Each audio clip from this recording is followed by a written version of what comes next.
it. Social media has a reinforcing nature.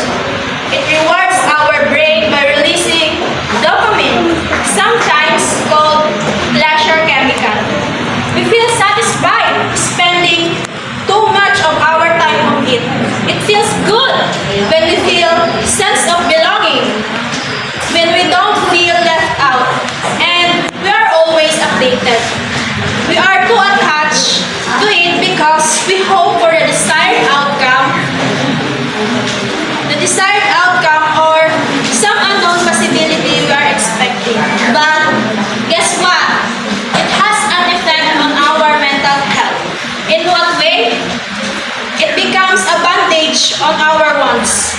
We seek something that might satisfy our emotions.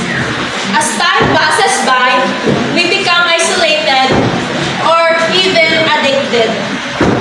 Do you feel less happy after using it? If yes, then this is the time to re-examine yourself.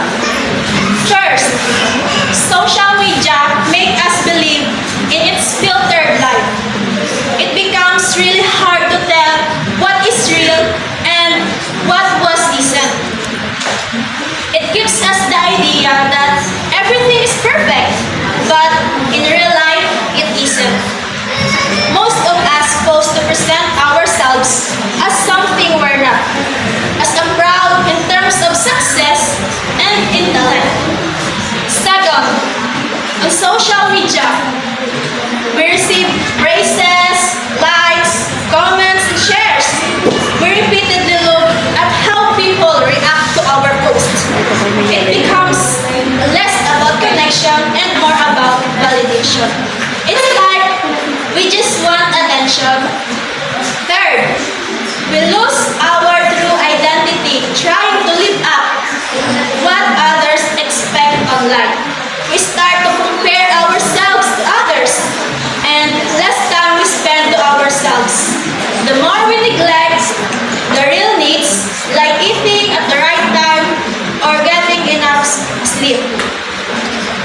This leads to memory loss, loss of focus, and decreased productivity. Because of these reasons, we experience stress and we increase the risk of being anxious or depressed. It also makes us feel dissatisfied and frustrated.